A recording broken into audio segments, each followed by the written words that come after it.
सत श्री अकाल जी। तुसीं प्राइम मिनिस्टर टैलीविजन देख रहे हो। दोस्तों मैं हाँ स्वर्ण सिंह टैणा ते हर रोज़ की तरह ही प्रोग्राम खबर की खबर लैके हाज़र हाँ। पहली वड्डी खबर के वाले जाने तो पहला पंजाब के मौसम की हाल बयानी करनी बनती है। पंजाब दे विच ठंड लगातार वध रही है। पंजाब दे विच दिन के वेले हाल की घड़ी धुप निकल रही है। पंजाब दे विच धुंध कई थावां ते पैनी शुरू हो चुकी है तो पंजाब दे विच एक हफ्ते तक लगभग एक हफ्ता 6 तो लैके 8 दिन तक मींह कणी की कोई भी संभावना नहीं नज़र आ रही। ये कहना है मौसम विभाग का। ये गल्लां किन्नियां कुछ सही साबित होंदियां ये वक्त बयान करूँगा, पर अज की तरीक दे विच पंजाब दा मौसम खुश्क है, पंजाब दा मौसम स्थिर है तो इदां रहण की आस प्रगटाई गई है एक हफ्ते के लिए। जिहड़ी पहली वड्डी खबर है वो हैगी आ किसान अंदोलन तो बाद मोदी सरकार की बदली हुई सोच नाल संबंधित।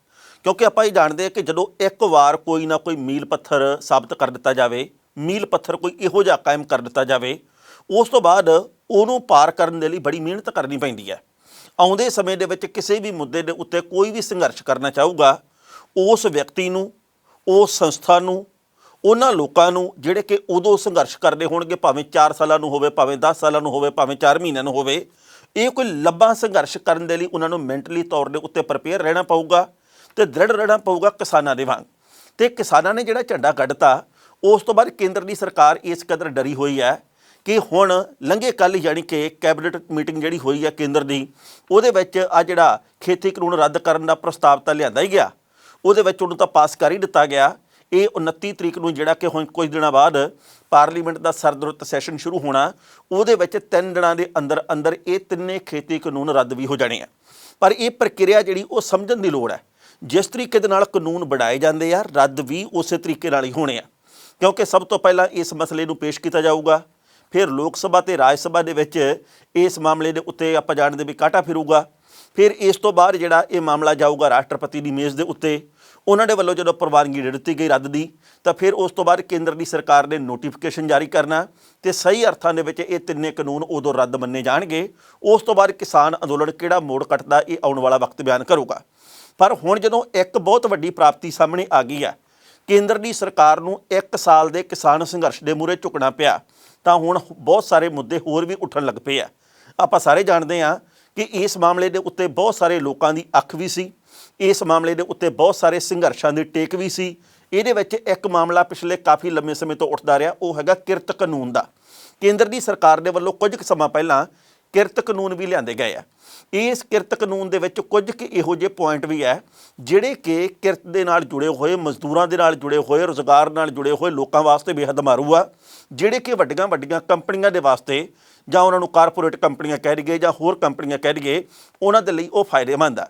पर 2-3 वार ये कानून अगे तो अगे करने पाए आ, क्योंकि सरकार इस गल दे लई कोई जोखिम नहीं सी लैना चाहुंदी भी एक पासे तां 3 काले कानून खेती दे जिहड़े उहदे करके संघर्ष कर रहे हैं किसान बार्डरां ते बैठे आ, इधर एक नवां संघर्ष शुरू हो जाए किरत कानून की खिलाफत वाला। सो इस करके 2-3 वार ये कानून अगे तो अगे लागू करने के लिए टाल दिते गए आ। पर हुण केंद्र की सरकार इस कदर लिफदी हुई नज़र आ रही है, इस कदर अंदरों कंबी हुई है, क्योंकि उन्होंने हुण नवे कानून बनाउण तो ते लागू करन तो डर लगन लग पिया। ये किरत कानून आ जिहड़े वो अस्थाई तौर के उत्ते टालण की तैयारी की जा रही है।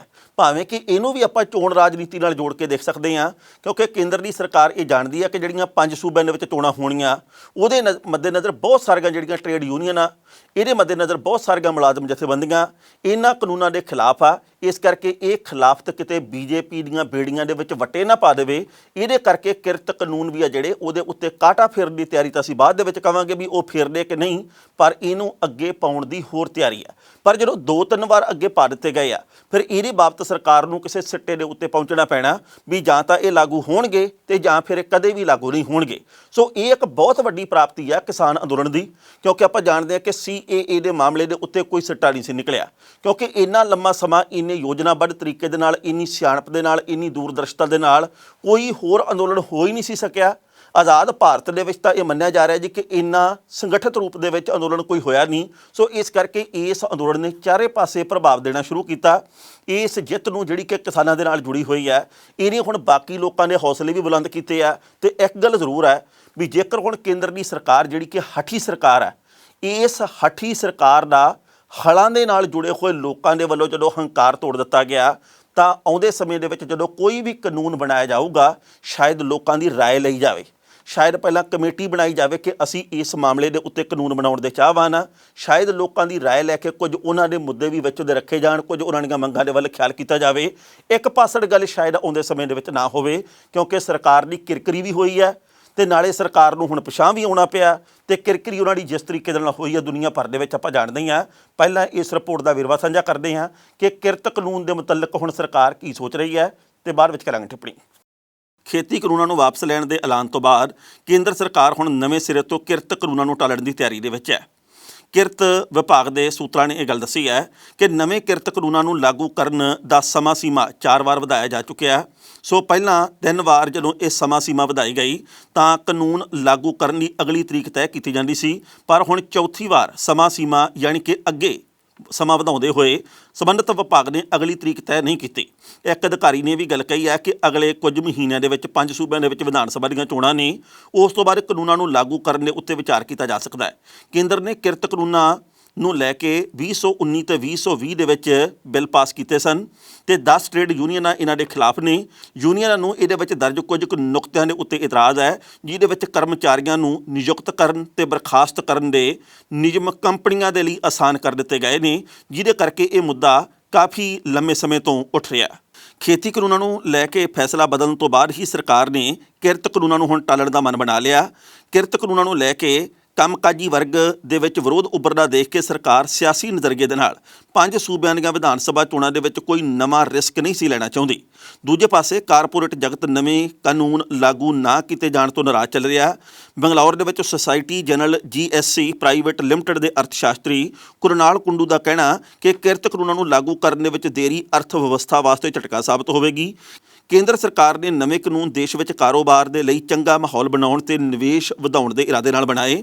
ਜੇ ਉਹ ਲੰਮੇ ਸਮੇਂ ਤੱਕ ਟਲਦੇ ਰਹਿਣਗੇ ਤਾਂ ਉਹਨਾਂ ਦੇ ਕਹਿਣ ਦੇ ਮੁਤਾਬਕ ਦੇਸ਼ ਦੀ ਅਰਥ ਵਿਵਸਥਾ ਦੇ ਉੱਤੇ ਬਹੁਤ ਵੱਡਾ ਅਸਰ ਪੈ ਸਕਦਾ ਹੈ। ਕੇਂਦਰ ਸਰਕਾਰ 2 ਸਾਲ ਪਹਿਲਾਂ ਹੀ ਉਦਯੋਗਿਕ ਸਬੰਧਾਂ, ਤਨਖਾਹਾਂ, ਸਮਾਜਿਕ ਸੁਰੱਖਿਆ ਤੇ ਕੰਮਕਾਜੀ ਥਾਵਾਂ ਦੇ ਉੱਤੇ ਸੰਬੰਧਿਤ ਨਿਯਮਾਂ ਦਾ ਇੱਕ ਮਸੌਦਾ ਜਨਤਕ ਕਰ ਚੁੱਕੀ ਹੈ। ਇਸ ਦੇ ਆਧਾਰ ਦੇ ਉੱਤੇ ਹੁਣ ਤੱਕ ਸਿਰਫ 10 ਸੂਬਿਆਂ ਤੇ ਕੇਂਦਰ ਸ਼ਾਸਿਤ ਪ੍ਰਦੇਸ਼ਾਂ ਨੇ ਆਪਣੇ ਨਿਯਮ ਬਣਾਏ ਨੇ, ਜਦਕਿ ਇਸ ਸਮੇਂ 17 ਸੂਬਿਆਂ ਤੇ ਕੇਂਦਰ ਸ਼ਾਸਿਤ ਪ੍ਰਦੇਸ਼ਾਂ ਦੇ ਵਿੱਚ ਭਾਜਪਾ ਜਾਂ ਉਸ ਦੇ ਸਹਿਯੋਗੀ ਦਲਾਂ ਦੀਆਂ ਸਰਕਾਰਾਂ ਨੇ। ਜ਼ਿਆਦਾਤਰ ਸੂਬਿਆਂ ਦੀਆਂ ਸਰਕਾਰਾਂ ਨੇ ਇਸ ਪੂਰੇ ਮਾਮਲੇ ਨੂੰ ਹੁਣ ਤੱਕ ਠੰਡੇ ਬਸਤੇ ਦੇ ਵਿੱਚ ਪਾਇਆ ਹੋਇਆ। ਇਸ ਖਬਰ ਦੇ ਉੱਤੇ ਟਿੱਪਣੀ ਕਰਨਾ ਦੋਸਤੋ, ਪਹਿਲੀ ਗੱਲ ਤਾਂ ਅਸੀਂ ਕਹਾਂਗੇ ਜਦੋਂ ਕੋਈ ਇੱਕ ਕਾਮਯਾਬੀ ਹਾਸਲ ਹੋ ਜਾਏ ਤਾਂ ਉਹਨੂੰ ਦੇਖ ਕੇ ਬਾਕੀ ਲੋਕਾਂ ਦੇ ਅੰਦਰ ਵੀ ਉਤਸ਼ਾਹ ਉੱਠਦਾ ਹੈ। ਇਹ ਚਾਰੇ ਪਾਸੇ ਹੀ ਆ, ਭਾਵੇਂ ਅਸੀਂ ਕਿਸੇ ਵੀ ਖੇਤਰ ਦੇ ਵੱਲ ਦੇਖ ਲਈਏ। ਜੇ ਕਿਸਾਨਾਂ ਦੇ ਇਸ ਵਕਤ ਇਕੱਠ ਨੇ, ਉਹਨਾਂ ਦੀ ਏਕਤਾ ਨੇ ਸਰਕਾਰ ਨੂੰ ਝੁਕਣ ਵਾਸਤੇ ਮਜਬੂਰ ਕੀਤਾ, ਤਾਂ ਫਿਰ ਬਾਕੀ ਜਿਹੜੇ ਲੋਕ ਆ, ਭਾਵੇਂ ਉਹ ਮੁਲਾਜ਼ਮ ਵਰਗ ਹੈ, ਭਾਵੇਂ ਉਹ ਇਸ ਵਕਤ ਹੋਰ ਕਿਸੇ ਵੀ ਮਸਲੇ ਦੇ ਉੱਤੇ ਸੰਘਰਸ਼ ਕਰ ਰਿਹਾ ਹੋਵੇ ਉਹ ਵਰਗ ਹੈ, ਉਹਦੇ ਮਨ ਦੇ ਵਿੱਚ ਇਹ ਗੱਲ ਆਈ ਹੈ ਵੀ ਯਾਰ ਅਸੀਂ ਵੀ ਸਫਲ ਹੋ ਸਕਦੇ ਹਾਂ, ਅਸੀਂ ਵੀ ਇਸ ਮਾਮਲੇ ਦੇ ਉੱਤੇ ਸੰਗਠਿਤ ਹੋਈਏ, ਅਸੀਂ ਵੀ ਧਰਮਾਂ ਦੀਆਂ ਵੰਡੀਆਂ ਤੋਂ, ਜਾਤ ਪਾਤ ਦੀਆਂ ਵਲਗਣਾਂ ਤੋਂ ਉੱਤੇ ਉੱਠ ਕੇ ਸੋਚੀਏ ਹਿੱਤ ਸਾਡੇ ਸਾਰਿਆਂ ਦੇ ਇੱਕੋ ਜਿਹੇ ਆ। ਅਸੀਂ ਕਿਹੜੀ ਗੱਲੋਂ ਹੁਣ ਤੱਕ ਜੁੰਡੋ ਜੁੰਡੀ ਧਰਮ ਦੇ ਨਾਂ ਦੇ ਉੱਤੇ ਹੁੰਦੇ ਰਹੇ ਆ ਤੇ ਸਰਕਾਰਾਂ ਨੇ ਇਸ ਗੱਲ ਦਾ ਸਮੇਂ-ਸਮੇਂ ਦੇ ਉੱਤੇ ਫਾਇਦਾ ਚੁੱਕਿਆ। ਸੋ ਕਿਰਤ ਕਾਨੂੰਨ ਨੂੰ ਰੱਦ ਕਰਨ ਜਾਂ ਅੱਗੇ ਪਾਉਣ ਦੀ ਜਿਹੜੀ ਤਿਆਰੀ ਕੀਤੀ ਜਾ ਰਹੀ ਹੈ, ਇਹ ਵੀ ਇੱਕ ਪ੍ਰਾਪਤੀ ਕਿਸਾਨ ਅੰਦੋਲਨ ਦੇ ਨਾਲ ਹੀ ਜੁੜਦੀ ਹੈ, ਕਿਉਂਕਿ ਜੇਕਰ ਉੱਥੇ 12 ਮਹੀਨੇ ਕਿਸਾਨ ਨਾ ਬੈਠੇ ਰਹਿੰਦੇ ਤਾਂ ਸਰਕਾਰ ਦਾ ਹੰਕਾਰ ਨਹੀਂ ਸੀ ਟੁੱਟਣਾ। ਜੇ ਸਰਕਾਰ ਦਾ ਹੰਕਾਰ ਨਾ ਟੁੱਟਦਾ ਤਾਂ ਫਿਰ ਬਾਕੀ ਸਾਰੀਆਂ ਗੱਲਾਂ ਦੇ ਉੱਤੇ ਵੀ ਉਹਨਾਂ ਨੇ ਸਹੀ ਪਾਈ ਰੱਖਣੀ ਸੀ, ਕਿਉਂਕਿ ਹੁਣ ਤੱਕ ਤਾਂ ਜਿਹੜਾ ਵੀ BJP ਦਾ ਆਗੂ ਬੋਲਦਾ ਸੀ ਉਹ ਕਹਿੰਦਾ ਸੀ ਕੋਈ ਕਾਨੂੰਨ ਨਹੀਂ ਵਾਪਸ ਹੁੰਦੇ। ਇਹ ਜਿਹੜੇ ਇੱਕ ਵਾਰੀ ਲਾਗੂ ਕਰਤੇ ਪ੍ਰਧਾਨ ਮੰਤਰੀ ਸਾਹਿਬ ਦਾ 56 ਇੰਚ ਦਾ ਸੀਨਾ ਕਾਨੂੰਨ ਬਣਾ ਕੇ ਵਾਪਸ ਲੈਣ ਲਈ ਥੋੜ੍ਹੀ ਹੁੰਦਾ, ਪਰ ਅੱਜ ਦੀ ਤਰੀਕ ਦੇ ਵਿੱਚ ਉਹਨਾਂ ਸਾਰੇ ਹੀ ਨੇਤਾਵਾਂ ਜਿਹੜੇ ਕਿ ਸ਼ੇਖੀਆਂ ਮਾਰਦੇ ਸੀ ਉਹਨਾਂ ਦੀ ਫੂਕ ਨਿਕਲੀ ਹੋਈ ਹੈ। ਸੋ ਕੇਂਦਰ ਦੀ ਸਰਕਾਰ ਨਵਾਂ ਕੋਈ ਰਿਸਕ ਨਹੀਂ ਲੈਣਾ ਚਾਹੁੰਦੀ। ਗੱਲ ਸਾਰੀ ਭਾਵੇਂ ਅਸੀਂ ਚੋਣ ਦੰਗਲ ਨਾਲ ਹੀ ਜੋੜ ਕੇ ਦੇਖਦੇ ਹਾਂ, ਪਰ ਇੱਕ ਹੈ ਤਾਂ ਪ੍ਰਾਪਤੀ ਦੇ ਰੂਪ ਦੇ ਵਿੱਚ। ਜਿਹੜੇ ਇਹ ਗੱਲ ਕਹਿੰਦੇ ਸੀ ਕਿ ਕੁਝ ਕੁ ਕਿਸਾਨ ਆ ਜਿਹੜੇ, ਉਹਨਾਂ ਨੂੰ ਅਸੀਂ ਗੱਲ ਸਮਝਾ ਨਹੀਂ ਸਕੇ ਜਾਂ ਇਹਨਾਂ ਅੰਦੋਲਨ ਜੀਵੀਆਂ ਨੂੰ ਅਸੀਂ ਸਮਝਾ ਨਹੀਂ ਸਕੇ, ਉਹਨਾਂ ਕੁਝ ਕੁ ਲੋਕਾਂ ਨੇ ਮੂਹਰੇ ਇਸ ਤਰੀਕੇ ਨਾਲ ਝੁਕਣਾ ਪਿਆ। ਤੇ ਜੇਕਰ ਇਹ ਸੱਚੀ ਮੁੱਚੀ ਕੁਝ ਕੁ ਹੁੰਦੇ ਤਾਂ ਹੁਣ ਤੱਕ ਇਹਨਾਂ ਦੀ ਗੱਲ ਮੰਨੀ ਨਹੀਂ ਸੀ ਜਾਣੀ। ਪਰ ਇਹ ਇੱਕ ਬਹੁਤ ਵੱਡੀ ਮਹਾਨ ਜਿੱਤ ਆ ਮੇਰੀ ਨਜ਼ਰ ਦੇ ਵਿੱਚ, ਜਿਹੜੀ ਕਿ ਕਿਸਾਨਾਂ ਦੇ ਹਿੱਸੇ ਦੇ ਵਿੱਚ ਆਈ ਹੈ, ਜਿਹੜੀ ਕਿ ਸਮੁੱਚੇ ਭਾਰਤ ਦੀ ਕਿਸਾਨੀ ਦੇ ਹਿੱਸੇ ਦੇ ਵਿੱਚ ਆਈ ਹੈ। ਇਸ ਤੋਂ ਅਗਲੀਆਂ ਜਿਹੜੀਆਂ ਸਰਕਾਰਾਂ ਹੋਣਗੀਆਂ ਉਹ ਵੀ ਆਉਂਦੇ ਸਮੇਂ ਦੇ ਵਿੱਚ ਕਾਨੂੰਨ ਸੋਚ ਸਮਝ ਕੇ ਬਣਾਉਣਗੀਆਂ।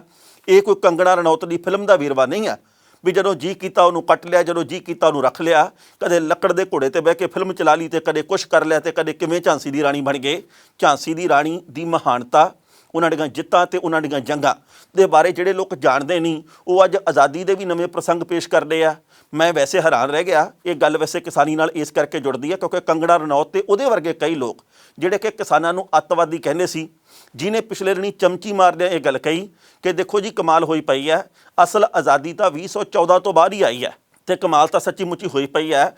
ਕੰਗਣਾ ਰਣੌਤ ਜਿਹਨੂੰ ਗੁਲਾਮ ਭਾਰਤ ਕਹਿੰਦੀ ਹੈ, ਉਦੋਂ ਉਹਨੂੰ ਸਿਕਿਉਰਿਟੀ ਦੀ ਲੋੜ ਨਹੀਂ ਸੀ ਪਈ ਤੇ ਜਦੋਂ ਉਹਦੀ ਨਜ਼ਰ ਦੇ ਵਿੱਚ ਆਜ਼ਾਦੀ ਮਿਲ ਗਈ, ਯਾਨੀ ਕਿ 2014 ਦੇ ਵਿੱਚ ਦੇਸ਼ ਆਜ਼ਾਦ ਹੋ ਗਿਆ ਉਹਦੀ ਨਜ਼ਰ ਦੇ ਵਿੱਚ, ਉਸ ਤੋਂ ਬਾਅਦ ਉਹਨੂੰ ਆਪਣੀ ਸਿਕਿਉਰਿਟੀ ਦੇ ਲਈ Y+ ਸਿਕਿਉਰਿਟੀ ਦੇ ਲਈ ਬਹੁਤ ਕੁਝ ਕਰਨਾ ਪਿਆ। ਸੋ ਲੋਕਾਂ ਦੀ ਸੋਚ, ਲੋਕਾਂ ਦੇ ਤਜਰਬੇ, ਲੋਕਾਂ ਦੇ ਬਹੁਤ ਵੱਡੇ ਤੱਥ ਬਹੁਤ ਕੁਝ ਬਿਆਨ ਕਰਦੇ ਆ। ਸੋ ਕਿਸਾਨ ਭਾਈਚਾਰੇ ਦੀ ਇਹ ਜਿੱਤ ਆ ਤੇ ਕਿਸਾਨਾਂ ਦੀ ਇਹ ਜਿੱਤ ਬਾਕੀ ਮਾਮਲਿਆਂ ਦੇ ਉੱਤੇ ਵੀ, ਬਾਕੀ ਕਾਨੂੰਨਾਂ ਦੇ ਮਾਮਲਿਆਂ ਦੇ ਉੱਤੇ ਵੀ, ਸਰਕਾਰ ਦੇ ਹੱਥ ਦੇ ਉੱਤੇ ਵੀ ਬਹੁਤ ਵੱਡਾ ਅਸਰ ਆਉਂਦੇ ਸਮੇਂ ਦੇ ਵਿੱਚ ਪਾਊਗੀ। ਆਮ ਆਦਮੀ ਪਾਰਟੀ ਤੇ ਕਾਂਗਰਸ ਦੇ ਨੇਤਾਵਾਂ ਦੇ ਵਿੱਚ ਇਸ ਵਕਤ ਸ਼ਬਦਕ ਜੰਗ ਚੱਲ ਰਹੀ ਹੈ। ਕੇਜਰੀਵਾਲ ਸਾਹਿਬ ਇਹ ਗੱਲ ਕਹਿੰਦੇ ਪੰਜਾਬ ਦੇ ਵਿੱਚ ਆ ਕੇ ਮੋਗਾ ਖੇਤਰ ਦੇ ਵਿੱਚ ਕਿ ਇੱਕ ਨਕਲੀ ਕੇਜਰੀਵਾਲ ਪੰਜਾਬ ਦੇ ਵਿੱਚ ਘੁੰਮ ਰਿਹਾ, ਪੰਜਾਬ ਦੇ ਲੋਕੋ ਉਹਦੇ ਕੋਲੋਂ ਸਾਵਧਾਨ ਰਹਿਣਾ। ਤੇ ਉਧਰੋਂ ਚੰਨੀ ਸਾਹਿਬ ਆ ਜਿਹੜੇ ਉਹ ਲੰਘੇ ਕੱਲੇ ਗੱਲ ਕਹਿੰਦੇ ਆ ਵੀ ਪਿੰਡਾਂ ਦੇ ਵਿੱਚ ਨਕਲਾਂ ਕਰਨ ਵਾਲੇ ਲੋਕ ਆਉਂਦੇ ਹੁੰਦੇ ਸੀ ਜਿਨ੍ਹਾਂ ਨੂੰ ਅਸੀਂ ਭੰਡ ਕਹਿੰਦੇ ਸੀ, ਪਰ ਅੱਜ ਕੱਲ੍ਹ ਭੰਡਗਿਰੀ ਆ ਜਿਹੜੀ ਉਹ ਕੁਝ ਕੁ ਲੋਕ ਆ ਕੇ ਪੰਜਾਬ ਦੇ ਵਿੱਚ ਕਰਦੇ ਆ। ਇਹਨਾਂ ਲੋਕਾਂ ਦੇ ਵੱਲੋਂ ਸਿਰਫ ਐਲਾਨ ਕੀਤੇ ਜਾਂਦੇ ਆ, ਅਸੀਂ ਐਲਾਨ ਨਹੀਂ, ਅਸੀਂ ਕੰਮ ਕਰਕੇ ਦਿਖਾ ਰਹੇ ਹਾਂ। ਮਤਲਬ ਇਹ ਆ ਵੀ ਇਸ ਤਰੀਕੇ ਦੀ ਜ਼ੁਬਾਨੀ ਜੰਗ ਚੱਲ ਰਹੀ ਹੈ। ਪਰ ਇੱਕ ਹੀ ਗੱਲ ਵਿੱਚ ਗੱਲ ਹੋਰ ਜੁੜ ਗਈ ਹੈ, ਕਿਉਂਕਿ ਪਰਸੋਂ ਹੀ ਪੰਜਾਬ ਦੇ ਮੁੱਖ ਮੰਤਰੀ ਸਾਹਿਬ ਨੇ ਗੱਲ ਕਹੀ ਸੀ ਕਿ ਕੇਬਲ ਮਾਫੀਏ ਨੂੰ ਅਸੀਂ ਖਤਮ ਕਰ ਦੇਣਾ ਤੇ 100 ਰੁਪਈਆ ਇੱਕ ਕਨੈਕਸ਼ਨ ਦਾ ਲੱਗਿਆ ਕਰੂਗਾ। ਇਸ ਗੱਲ ਦੇ ਉੱਤੇ ਕੇਬਲ ਆਪਰੇਟਰ ਯੂਨੀਅਨ ਦੇ ਮੈਂਬਰ ਜਿਹੜੇ ਆਗੂ ਆ ਜਿਹੜੇ ਉਹ ਕਲਪੇ ਆ। ਉਹਨਾਂ ਨੇ ਚੰਡੀਗੜ੍ਹ ਦੇ ਵਿੱਚ ਇੱਕ ਮਹੱਤਵਪੂਰਨ ਪ੍ਰੈਸ ਕਾਨਫਰੰਸ ਕੀਤੀ ਹੈ। ਉਹ ਕਹਿੰਦੇ ਜੀ 100 ਰੁਪਈਆ ਪ੍ਰਤੀ ਕਨੈਕਸ਼ਨ ਮੁੱਲ ਆ ਜਿਹੜਾ ਇਹ 30 ਸਾਲ ਪਹਿਲਾਂ ਹੁੰਦਾ ਸੀ, ਜਾਂ ਤਾਂ ਫਿਰ ਜੇਕਰ 30 ਸਾਲ ਪਹਿਲਾਂ ਵਾਲਾ ਮੁੱਲ ਹੁਣ ਵੀ ਰੱਖਣਾ ਤੇ ਪੰਜਾਬ ਦੀ ਸਰਕਾਰ ਨੂੰ ਪੈਟਰੋਲ ਤੇ ਡੀਜ਼ਲ ਵੀ 30 ਸਾਲ ਪਹਿਲਾਂ ਦੇ ਭਾਅ ਵਾਲਾ ਕਰ ਦੇਣਾ ਚਾਹੀਦਾ, ਤਨਖਾਹਾਂ ਵੀ 30 ਸਾਲ ਪਹਿਲਾਂ ਵਾਲੀਆਂ ਕਰਨੀਆਂ ਚਾਹੀਦੀਆਂ, ਬਾਕੀ ਹਰ ਚੀਜ਼ ਦਾ ਮੁੱਲ ਵੀ ਹੈ ਜਿਹੜਾ ਉਹ 30 ਸਾਲ ਪਹਿਲਾਂ ਵਾਲਾ ਕਰਨਾ ਚਾਹੀਦਾ। ਇਹ ਕਿਵੇਂ ਹੋ ਸਕਦਾ ਵੀ ਹਰ ਖੇਤਰ ਦੇ ਵਿੱਚ ਮਹਿੰਗਾਈ ਹੋ ਗਈ ਹੈ, ਖੰਡ ਮਹਿੰਗੀ ਹੋ ਗਈ, ਚਾਹ ਪੱਤੀ ਹੋ ਗਈ, ਦੁੱਧ ਹੋ ਗਿਆ, ਪਾਣੀ ਮੁੱਲ ਵਿਕਣ ਲੱਗ ਪਿਆ, ਹੋਰ ਬੜਾ ਕੁਝ ਹੋ ਗਿਆ ਤੇ ਅਸੀਂ 30 ਸਾਲ ਪਹਿਲਾਂ ਵਾਲਾ 100 ਰੁਪਈਆ ਚੱਕੀ ਫਿਰ ਗਏ। ਉਹਨਾਂ ਨੇ ਇਹ ਗੱਲ ਕਹੀ ਆ ਕਿ ਰੇਟ ਆ ਜਿਹੜੇ ਚੈਨਲ ਦਿਖਾਉਣ ਦੇ ਇਹ ਟਰਾਈ ਦੇ ਵੱਲੋਂ ਤੈਅ ਕੀਤੇ ਜਾਂਦੇ ਆ, ਅਸੀਂ ਉਹਨਾਂ ਨਿਯਮਾਂ ਦਾ ਪੂਰਾ ਪਾਲਣ ਕਰਦੇ ਹਾਂ। ਹੁਣ ਪੰਜਾਬ ਦੇ ਵਿੱਚ ਇਸ ਵਕਤ 250 ਰੁਪਈਏ ਤੋਂ ਲੈ ਕੇ 400 ਰੁਪਈਏ ਤੱਕ, ਕਿਸੇ ਪਿੰਡ ਦੇ ਵਿੱਚ 300 ਰੁਪਈਆ ਕੇਬਲ ਦੇ ਕਨੈਕਸ਼ਨ ਦਾ, ਸ਼ਹਿਰਾਂ ਦੇ ਵਿੱਚ 400 ਰੁਪਈਆ ਵੀ ਆ, ਇਹ ਵਸੂਲ ਕੀਤਾ ਜਾਂਦਾ। ਪਰ ਜਦੋਂ ਹੁਣ ਚੰਨੀ ਸਾਹਿਬ ਨੇ ਗੱਲ ਕਹਿਤੀ ਕਿ ਭਾਈ 100 ਰੁਪਈਏ ਦੇ ਵਿੱਚ ਪ੍ਰਤੀ ਕਨੈਕਸ਼ਨ ਤੁਹਾਨੂੰ ਸਹੂਲਤ ਮਿਲਿਆ ਕਰੂਗੀ, ਤਾਂ ਕੇਬਲ ਆਪਰੇਟਰ ਯੂਨੀਅਨ ਨੇ ਇਹ ਗੱਲ ਕਹੀ ਹੈ ਵੀ ਅਸੀਂ ਪੱਲਿਓਂ ਪੈਸੇ ਪਾ ਪਾ ਕੇ ਤਾਂ ਲੋਕਾਂ ਨੂੰ ਕੁਝ ਦਿਖਾਉਣਾ ਨਹੀਂ, ਇਸ ਕਰਕੇ ਤੁਸੀਂ ਤਾਂ ਸਾਡੇ ਕਾਰੋਬਾਰ ਨੂੰ ਠੱਪ ਕਰਨੇ ਚਾਹਵਾਨ ਆ, OTT ਪਲੇਟਫਾਰਮ ਦੇ ਕਰਕੇ, ਮੋਬਾਈਲ ਐਪਸ ਦੇ ਕਰਕੇ, DTH ਦੇ ਕਰਕੇ, ਜਾਂ ਹੋਰ ਬਹੁਤ ਸਾਰੀਆਂ, ਕਦੇ ਟਾਟਾ ਸਕਾਈ ਤੇ ਕਦੇ ਕੋਈ ਹੋਰ ਤੇ ਕਦੇ ਕੋਈ ਹੋਰ ਡਿਸ਼ ਟੀਵੀਆਂ ਦੇ ਕਰਕੇ, ਡਿਸ਼ ਐਂਟੀਨਿਆਂ ਦੇ ਕਰਕੇ ਸਾਡਾ ਬਹੁਤ ਵੱਡਾ ਨੁਕਸਾਨ ਹੁੰਦਾ। ਉੱਤੋਂ ਸਰਕਾਰ ਸਾਨੂੰ ਮਾਰਨ ਦੀਆਂ ਕੋਸ਼ਿਸ਼ਾਂ ਕਰ ਰਹੀ ਹੈ ਤੇ ਜੇਕਰ ਸਰਕਾਰ ਨੇ ਆਪਣਾ ਇਹ ਬਿਆਨ ਵਾਪਸ ਨਾ ਲਿਆ ਚੰਨੀ ਸਾਹਿਬ ਨੇ, ਤਾਂ ਅਸੀਂ ਫਿਰ ਅਦਾਲਤ ਦਾ ਦਰਵਾਜ਼ਾ ਖੜਕਾਉਣ ਵਾਸਤੇ ਮਜਬੂਰ ਹੋਵਾਂਗੇ। ਮਤਲਬ ਇਹਦਾ ਇਹ ਹੈ ਵੀ ਐਲਾਨ ਤੇ ਐਲਾਨ, ਉਹਨਾਂ ਐਲਾਨਾਂ ਦੀ ਸੱਚਾਈ ਕੀ ਆ। ਇਉਂ ਤਾਂ ਕੇਜਰੀਵਾਲ ਸਾਹਿਬ ਵੀ ਕਹਿੰਦੇ ਵੀ ਜੇਕਰ ਸਾਨੂੰ ਮੌਕਾ ਮਿਲ ਗਿਆ ਕੱਲੀ ਔਰਤ ਦੇ ਖਾਤੇ ਦੇ ਵਿੱਚ 1000 ਰੁਪਈਆ ਮਹੀਨਾ ਆਇਆ ਕਰੂ, ਪਰ ਭਲਿਓ ਮਾਨਸੋ ਪੈਸੇ ਕਿੱਥੋਂ ਆਉਣਗੇ? ਪੈਸਿਆਂ ਦਾ ਪ੍ਰਬੰਧ ਕੀ ਹੈ? ਪੰਜਾਬ ਦੇ ਲੋਕਾਂ ਦਾ ਵਾਲ ਕਰਜ਼ੇ ਦੇ ਵਿੱਚ ਇਸ ਵੇਲੇ ਵਿੰਨਿਆ ਪਿਆ। ਪੰਜਾਬ ਦੇ ਲੋਕਾਂ ਦੇ ਸਿਰਾਂ ਦੇ ਉੱਤੇ ਕਰਜ਼ੇ ਦੀਆਂ ਪੰਡਾਂ ਇੰਨੀਆਂ ਵੱਡੀਆਂ, ਉਹ ਨਾ ਤਾਂ ਕੈਪਟਨ ਸਾਹਿਬ ਨੇ ਕਰਜ਼ਾ ਅਦਾ ਕਰਨਾ, ਨਾ ਹੀ ਉਹ ਕਦੇ ਮਨਪ੍ਰੀਤ ਬਾਦਲ ਹੋਰਾਂ ਨੇ ਆਪਣੀ ਜੇਬ 'ਚੋਂ ਦੇਣਾ, ਨਾ ਚੰਨੀ ਸਾਹਿਬ ਨੇ, ਨਾ ਸਿੱਧੂ ਸਾਹਿਬ ਨੇ, ਨਾ ਕੇਜਰੀਵਾਲ ਨੇ, ਨਾ ਕਿਸੇ ਹੋਰ ਨੇ ਆਪਣੇ ਕੋਲੋਂ ਦੇਣਾ। ਇਹ ਪੰਜਾਬ ਦੇ ਲੋਕਾਂ ਦੇ ਖੀਸਿਆਂ ਦੇ ਵਿੱਚੋਂ ਨਿਕਲਣਾ। ਕਰਜ਼ਾ ਲਗਾਤਾਰ ਪੰਜਾਬ ਦੇ ਵਿੱਚ ਵਧੀ ਜਾਂਦਾ ਤੇ ਪੰਜਾਬ ਦੇ ਵਿੱਚ ਲਗਾਤਾਰ ਐਲਾਨ ਵਧੀ ਜਾਂਦੇ ਆ, ਪਰ ਜਿਸ ਤਰੀਕੇ ਦੇ ਨਾਲ ਹੁਣ ਇਸ ਮਾਮਲੇ ਦੇ ਉੱਤੇ ਸਿਆਸੀ ਜੰਗ ਛਿੜ ਪਈ ਹੈ ਉਹ ਵੀ ਹੈਰਾਨ ਕਰਦੀ ਹੈ। ਪਹਿਲਾਂ ਇਸ ਰਿਪੋਰਟ ਦਾ ਵੇਰਵਾ ਸਾਂਝਾ ਕਰਦੇ ਹਾਂ ਤੇ ਫਿਰ ਕਰਾਂਗੇ ਟਿੱਪਣੀ। ਪੰਜਾਬ ਦੇ ਮੁੱਖ ਮੰਤਰੀ ਚਰਨਜੀਤ ਸਿੰਘ ਚੰਨੀ ਨੇ ਕਿਹਾ ਕਿ ਅਸੀਂ ਜੋ ਕੰਮ ਕਹਿੰਦੇ ਹਾਂ ਉਹ ਕਰਕੇ ਦਿਖਾਉਂਦੇ ਹਾਂ। ਲੰਘੇ ਕੱਲ੍ਹ ਉਹਨਾਂ ਦੇ ਵੱਲੋਂ ਪੰਜਾਬੀ ਯੂਨੀਵਰਸਿਟੀ ਦਾ ਦੌਰਾ ਕੀਤਾ ਗਿਆ। ਇੱਥੇ ਉਹਨਾਂ ਦੇ ਵੱਲੋਂ ਯੂਨੀਵਰਸਿਟੀ ਨੂੰ ਵੱਧ ਗ੍ਰਾਂਟਾਂ ਤੇ ਵੱਧ ਮਦਦ ਦੇਣ ਦੀ ਗੱਲ ਵੀ ਕੀਤੀ ਗਈ ਹੈ। ਇੱਥੇ ਵੀ ਦੱਸਣਾ ਬਣਦਾ ਹੈ ਕਿ ਪੰਜਾਬੀ ਯੂਨੀਵਰਸਿਟੀ ਪਟਿਆਲਾ ਇਸ ਵਕਤ ਕਰਜ਼ੇ ਦੇ ਵਿੱਚ ਡੁੱਬੀ ਹੋਈ ਹੈ ਤੇ ਇਸ ਨੂੰ ਉਭਾਰਨ ਦੇ ਲਈ ਚੰਨੀ ਸਰਕਾਰ ਦੇ ਵੱਲੋਂ ਨਵੇਂ ਐਲਾਨ ਕੀਤੇ ਗਏ ਨੇ। ਇੱਥੇ ਵੀ ਦੱਸਣਾ ਬਣਦਾ ਹੈ ਕਿ ਇਸ ਵਕਤ ਪੰਜਾਬ ਦੇ ਵਿੱਚ ਐਲਾਨ ਦੀ ਖੇਡ ਖੇਡੀ ਜਾ ਰਹੀ ਹੈ। ਕੋਈ ਬਿਜਲੀ ਮੁਫਤ ਦੇਣ ਦਾ ਐਲਾਨ ਕਰਦਾ, ਕੋਈ ਕਿਸਾਨਾਂ ਦੇ ਖਾਤਿਆਂ ਵਿੱਚ ਪੈਸੇ ਪਾਉਣ ਦੀ ਗੱਲ ਕਰਦਾ। ਕੱਲ੍ਹ ਤੱਕ ਚੀਜ਼ਾਂ ਮੁਫਤ ਦੇ ਵਿੱਚ ਦੇਣ ਦੀ ਗੱਲ ਸੀ, ਪਰ ਹੁਣ ਖਾਤਿਆਂ ਦੇ ਵਿੱਚ ਪੈਸੇ ਪਾਉਣ 'ਤੇ ਆ ਕੇ ਗੱਲ ਰੁਕ ਗਈ ਹੈ। ਹੁਣ ਕੱਲ੍ਹ ਨੂੰ ਇਹ ਵੀ ਚਰਚਾ ਚੱਲ ਸਕਦੀ ਹੈ ਕਿ ਜੇਕਰ ਕੇਜਰੀਵਾਲ ਐਲਾਨ ਕਰਦੇ ਨੇ ਕਿ 1000 ਰੁਪਈਆ ਅਸੀਂ ਔਰਤਾਂ ਦੇ ਖਾਤੇ 'ਚ ਪਾਇਆ ਕਰਾਂਗੇ, ਉੱਠ ਕੇ ਕੋਈ ਹੋਰ ਸਿਆਸੀ ਧਿਰ ਕਹੇ ਕਿ ਅਸੀਂ 2500 ਰੁਪਈਆ ਪਾਉਣ ਨੂੰ ਤਿਆਰ ਹਾਂ, ਫਿਰ ਕੋਈ ਹੋਰ ਸਿਆਸੀ ਧਿਰ ਸ਼ਾਇਦ ਕਹੇ ਕਿ ਅਸੀਂ 5000 ਰੁਪਈਆ ਖਾਤੇ 'ਚ ਪਾਉਣ ਨੂੰ ਤਿਆਰ ਹਾਂ। ਪਰ ਸਵਾਲਾਂ ਦਾ ਸਵਾਲ ਇਹ ਹੈ ਕਿ ਕੀ ਪੰਜਾਬ ਦੇ ਕੋਲ ਇੰਨੇ ਵਸੀਲੇ ਹਨ?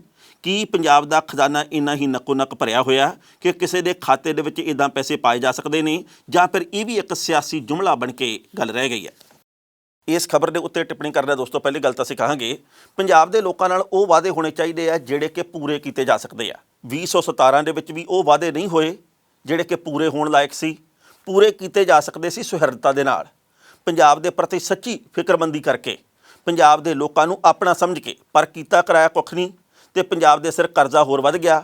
ਬਹਾਨਾ ਕਦੇ ਕਰੋਨਾ ਦਾ, ਕਦੇ ਕੋਈ, ਕਦੇ ਮਗਰਲਿਆਂ ਨੇ ਖਜ਼ਾਨਾ ਖਾਲੀ ਕਰਤਾ, ਕਦੇ ਮੂਹਰਲਿਆਂ ਨੇ ਆਹ ਕਰਤਾ, ਬਸ ਆਹ ਡਰਾਮਾ ਜਿਹਾ ਚੱਲਿਆ ਤੇ ਹੁਣ ਫਿਰ ਗੱਲ ਉੱਥੇ ਆ ਕੇ ਖੜ ਗਈ ਹੈ।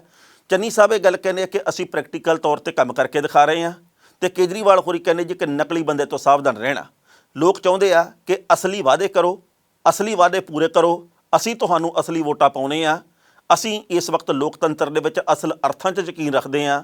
ਅਸੀਂ ਚਾਹੁੰਦੇ ਹਾਂ ਕਿ ਅਸਲ ਚੰਗੀਆਂ ਸਰਕਾਰਾਂ ਚੁਣੀਆਂ ਜਾਣ, ਪਰ ਪਤਾ ਨਹੀਂ ਕਿਹੜੀ ਗੱਲੋਂ ਜਿੱਤਣ ਤੋਂ ਬਾਅਦ ਇਹ ਸਾਡੇ ਅਸਲੀ ਮੁੱਦਿਆਂ ਦੇ ਵੱਲ ਕਦੇ ਖਿਆਲ ਨਹੀਂ ਕਰਦੇ। ਹੁਣ ਤੁਸੀਂ ਅਸਲ ਨਕਲ ਦੀ ਖੇਡ ਰਹੇ ਹੋ। ਪਰ ਇੱਕ ਗੱਲ ਹੋਰ ਦੱਸਣੀ ਬਣਦੀ ਹੈ ਕਿ ਚਰਨਜੀਤ ਸਿੰਘ ਚੰਨੀ ਹੋਰਾਂ ਨੂੰ ਸੁਖਪਾਲ ਸਿੰਘ ਖਹਿਰੇ ਦਾ ਚੇਤਾ ਆਇਆ, ਚੰਗੀ ਗੱਲ ਹੈ। ਸੁਖਪਾਲ ਸਿੰਘ ਖਹਿਰਾ ਪਟਿਆਲੇ ਦੀ ਜੇਲ੍ਹ ਦੇ ਵਿੱਚ ਬੰਦ ਹੈ। ਚਰਨਜੀਤ ਸਿੰਘ ਚੰਨੀ ਹੋਰੀ ਸੁਖਪਾਲ ਸਿੰਘ ਖਹਿਰਾ ਦੇ ਪਰਿਵਾਰਕ ਮੈਂਬਰਾਂ ਨੂੰ ਜਾ ਕੇ ਮਿਲੇ ਰਾਤ ਦੇ ਵੇਲੇ। ਉਹਨਾਂ ਨੂੰ ਇਹ ਗੱਲ ਕਹੀ ਹੈ ਕਿ ਸਾਰੀ ਸਰਕਾਰ ਤੇ ਮੈਂ ਖੁਦ ਨਿੱਜੀ ਤੌਰ ਦੇ ਉੱਤੇ ਸੁਖਪਾਲ ਸਿੰਘ ਖਹਿਰਾ ਦੇ ਨਾਲ ਖੜੇ ਹਾਂ, ਕਿਸੇ ਦੇ ਨਾਲ ਵੀ ਅਸੀਂ ਦੂਰੀ ਨਹੀਂ ਬਣਾ ਕੇ ਰੱਖੀ। ਮੈਨੂੰ ਜ਼ਾਤੀ ਤੌਰ ਦੇ ਉੱਤੇ ਗੱਲ ਇਸ ਕਰਕੇ ਚੰਗੀ ਲੱਗੀ ਆ, ਹਾਲਾਂਕਿ ਮੈਂ ਕਿਸੇ ਦਾ ਕੋਈ ਪ੍ਰਚਾਰਕ ਨਹੀਂ, ਕਿ ਕਿਸੇ ਵੀ ਪਾਰਟੀ ਦੇ ਨੇਤਾ ਦੇ ਉੱਤੇ ਕੋਈ ਵੀ ਭੀੜ ਬਣਦੀ ਹੈ ਤਾਂ ਪਾਰਟੀ ਤਾਂ ਉਹਦਾ ਸਾਥ ਉਦੋਂ ਵੀ ਦਿੰਦੀ ਹੈ ਜਦੋਂ ਉਹ ਗਲਤ ਕੰਮ ਕਰਦਾ। ਪਰ ਜੇਕਰ ਸੁਖਪਾਲ ਸਿੰਘ ਖਹਿਰਾ ਜਿਹੜਾ ਕਿ ਤੇਜ਼ਤਰਾਰ ਬੁਲਾਰਾ, ਜਿਹੜਾ ਕਿ ਕਾਂਗਰਸ ਦੇ ਵਿੱਚ ਭਾਵੇਂ ਆ ਗਿਆ, ਆਮ ਆਦਮੀ ਪਾਰਟੀ ਨੂੰ ਛੱਡ ਕੇ ਉਹਦੀਆਂ ਵੱਖਰੀਆਂ ਮਜਬੂਰੀਆਂ ਹੋਣਗੀਆਂ, ਉਹਦੇ ਵਿੱਚ 100 ਕਿਸਮ ਦੇ ਨੁਕਸ ਹੋ ਸਕਦੇ ਆ, ਪਰ ਇਸ ਮੌਕੇ ਦੇ ਉੱਤੇ ਕਾਂਗਰਸ ਨੂੰ ਆਪਣੇ ਬੰਦੇ ਦੇ ਨਾਲ ਖੜਨਾ ਚਾਹੀਦਾ ਸੀ। ਪਰ ਈਡੀ ਦੇ ਵੱਲੋਂ ਸਮਨ ਜਾਰੀ ਕੀਤੇ ਗਏ, ਵਾਰ-ਵਾਰ ਪੇਸ਼ ਹੋਏ, ਈਡੀ ਦੇ ਵੱਲੋਂ ਗ੍ਰਿਫਤਾਰ ਕੀਤੇ ਗਏ, ਨਿਆਇਕ ਹਿਰਾਸਤ ਦੇ ਵਿੱਚ ਭੇਜੇ ਗਏ। ਇੱਕ ਵੀ ਕਾਂਗਰਸੀ ਸਾਹਮਣੇ ਆ ਕੇ ਖਹਿਰੇ ਦੇ ਹੱਕ ਦੇ ਵਿੱਚ ਨਹੀਂ ਬੋਲਿਆ, ਪਰ ਚੰਨੀ ਹੋਰੀ ਗਏ। ਇਹ ਇੱਕ ਚੰਗੀ ਗੱਲ ਹੈ। ਉਹਨਾਂ ਨੇ ਇਹ ਗੱਲ ਕਹੀ ਹੈ ਜੀ ਕਿ ਅਸੀਂ ਇਹਨਾਂ ਦੇ ਪਰਿਵਾਰ ਦੇ ਨਾਲ ਖੜੇ ਹਾਂ। ਪਰਿਵਾਰ ਦੇ ਵੱਲੋਂ ਵੀ ਚੰਨੀ ਹੋਰਾਂ ਦਾ ਧੰਨਵਾਦ ਕੀਤਾ ਗਿਆ। ਹੁਣ ਸ਼ਾਇਦ ਆਪਣੀ ਪਾਰਟੀ ਦੇ ਮੁੱਖ ਮੰਤਰੀ ਨੂੰ ਵੇਖ ਕੇ 5, 7, 10 ਵਿਧਾਇਕ ਤੇ ਕੁਝ ਕੁ ਮੰਤਰੀ ਵੀ ਬੋਲ ਪੈਣ ਵੀ ਖਹਿਰਾ ਆਪਣੀ ਥਾਂ ਦੇ ਉੱਤੇ ਸਹੀ ਆ, ਖਹਿਰੇ ਦੇ ਅਸੀਂ ਨਾਲ ਚਟਾਨ ਵਾਂਗੂ ਖੜੇ ਹਾਂ। ਕਿਉਂਕਿ ਮਾੜਾ ਜਾਂ ਮੂਹਰੇ ਲੱਗਣ ਦੀ ਗੱਲ ਹੁੰਦੀ ਆ, ਬਾਅਦ ਦੇ ਵਿੱਚ ਗੱਲ ਚੱਕਣ ਵਾਲਿਆਂ ਦੀ ਘਾਟ ਨਹੀਂ ਹੁੰਦੀ। ਬਾਕੀ ਦੇਖਦੇ ਹਾਂ ਆਉਂਦੇ ਸਮੇਂ ਦੇ ਵਿੱਚ ਖਹਿਰੇ ਦੇ ਹੱਕ ਦੇ ਵਿੱਚ ਹੋਰ ਕਿਹੜੇ ਲੋਕ ਬੋਲਦੇ ਆ। ਟੀਵੀ ਦੇ ਉੱਤੇ ਇੱਕ ਮਸ਼ਹੂਰੀ ਦੇਖਦੇ ਹੁੰਦੇ ਸੀ ਕਿ ਦਾਗ ਅੱਛੇ ਲੱਗਤੇ ਹੈ। ਇਹ ਟੀਵੀ ਦੇ ਉੱਤੇ ਮਸ਼ਹੂਰੀ ਆਉਂਦੀ ਸੀਗੀ ਇੱਕ ਸਰਫ ਦੇ ਬਾਰੇ, ਵੀ ਉਹ ਲੀੜੇ ਬਹੁਤ ਸੋਹਣੇ ਧੋਂਦੀ ਹੈ, ਪਰ ਵਿੱਚੇ ਗੱਲ ਸੀ ਕਿ ਦਾਗ ਅੱਛੇ ਲੱਗਤੇ ਹੈ ਕਿਉਂਕਿ ਇਹ ਸਰਫ ਦੇ ਨਾਲ ਹੀ ਮਿਟਾਏ ਜਾ ਸਕਦੇ ਆ। ਪਰ ਸਾਡੇ ਦੇਸ਼ ਦੇ ਨੇਤਾ ਦਾਗੀ ਚੰਗੇ ਨਹੀਂ ਲੱਗਦੇ, ਪਰ ਦਾਗੀਆਂ ਨੂੰ ਹੀ ਸਨਮਾਨ ਮਿਲਦੇ ਆ। ਇਹ ਵੀ ਦੁੱਖ ਦੀ ਗੱਲ ਹੈ। ਯੂਪੀ ਭਾਰਤ ਦਾ ਸਭ ਤੋਂ ਵੱਡਾ ਸੂਬਾ, 4 ਪੰਜਾਬਾਂ ਜਿੱਡਾ। ਯੂਪੀ ਦੀਆਂ 403 ਵਿਧਾਨ ਸਭਾ ਦੀਆਂ ਸੀਟਾਂ, ਲੋਕ ਸਭਾ ਦੀਆਂ 80। ਯੂਪੀ ਦੇ ਵਿੱਚ ਹਾਰ ਤੋਂ ਡਰਦਿਆਂ ਹੀ ਕੇਂਦਰ ਦੇ ਵੱਲੋਂ ਖੇਤੀ ਕਾਨੂੰਨ ਵਾਪਸ ਲੈਣ ਦੀ ਗੱਲ ਕੀਤੀ ਗਈ ਹੈ। ਇਹ ਗੱਲ ਭੁੱਲਣੀ ਨਹੀਂ ਚਾਹੀਦੀ ਕਿ ਉਹਨਾਂ ਨੂੰ ਪੰਜਾਬ ਹਾਰਨ ਦਾ ਕੋਈ ਡਰ ਨਹੀਂ, ਉਹਨਾਂ ਨੂੰ ਡਰ ਸਿਰਫ ਇਸ ਗੱਲ ਦਾ ਕਿ ਅਸੀਂ ਯੂਪੀ ਨਾ ਹਾਰ ਜਾਈਏ। ਜੇ ਯੂਪੀ ਹਾਰਦੇ ਆ ਤਾਂ ਉਹਨਾਂ ਦੇ ਪੱਲੇ ਕੱਖ ਨਹੀਂ ਰਹਿੰਦਾ, ਫਿਰ ਪ੍ਰਧਾਨ ਮੰਤਰੀ ਦੀ ਕੁਰਸੀ ਦੇ ਪਾਵੇ ਵੀ ਟੁੱਟਦੇ ਆ। ਇਸ ਕਰਕੇ ਉਹਨਾਂ ਦੇ ਵੱਲੋਂ ਇਹ ਉਦਮ ਕੀਤਾ ਗਿਆ ਤੇ ਇਸ ਗੱਲ ਨੂੰ ਕਬੂਲ ਕਰਨਾ ਚਾਹੀਦਾ ਤੇ ਬੜੀ ਚੰਗੀ ਗੱਲ, ਅਸੀਂ ਸਾਰੇ ਇਕੱਠੇ ਹੋ ਕੇ ਲੜੇ ਆ। ਪਰ ਹੁਣ ਪਤਾ ਲੱਗਾ ਜੀ ਕਿ ਯੂਪੀ ਦੇ ਜਿਹੜੇ ਵਿਧਾਇਕ ਨੇ ਉਹ ਇੰਨੇ ਕੁ ਦਾਗੀ ਆ ਵੀ ਬਾਕੀ ਸੂਬਿਆਂ ਦੇ ਵਿਧਾਇਕ ਉਹਨੇ ਦਾਗੀ ਨਹੀਂ, ਤੇ ਜਿਹੜੇ ਯੂਪੀ ਦੇ ਕੁੱਲ ਵਿਧਾਇਕ ਦਾਗੀ ਆ ਉਹਦੇ ਵਿੱਚ ਸਭ ਤੋਂ ਵੱਧ ਬੀਜੇਪੀ ਦੇ ਦਾਗੀ ਆ। ਸੋ ਦਾਗ ਇੱਥੇ ਅੱਛੇ ਨਹੀਂ ਲੱਗਦੇ, ਪਰ ਦਾਗੀ ਹੈਗੇ ਇੰਨੇ ਆ ਵੀ ਕੀ ਕਹੀਏ ਤੇ ਕੀ ਨਾ ਕਹੀਏ। ਹਾਲਾਂਕਿ ਅਸੀਂ ਇਹ ਵੀ ਗੱਲ ਕਹਿੰਦੇ ਹਾਂ ਵੀ ਜੇਕਰ ਕੋਈ ਇਮਾਨਦਾਰ ਬੰਦਾ ਮਿਲ ਜੇ ਕਿਸੇ ਵੀ ਪਾਸੇ ਤਾਂ ਉਹ ਰਾਜਨੀਤੀ ਦੀ ਕਾਇਆ ਪਲਟ ਕਰ ਸਕਦਾ ਹੈ, ਪਰ ਰਾਜਨੀਤਿਕ ਲੋਕਾਂ ਦੇ ਵਿੱਚ 100% ਦੁੱਧ ਧੋਤਾ ਹੈ ਕਿਹੜਾ, ਕਦੇ ਇਹ ਵੀ ਲੱਭਣਾ ਔਖਾ ਹੋ ਜਾਂਦਾ। ਮਾਫ਼ ਕਰਨਾ, ਗੱਲ ਕੌੜੀ ਆ, ਜਿੰਨਾ ਲੁੱਚਾ ਓਨਾ ਉੱਚਾ। ਸਾਡੀ ਰਾਜਨੀਤੀ ਦੇ ਵਿੱਚ ਇਹ ਧਾਰਨਾ ਬਣ ਚੁੱਕੀ ਹੈ।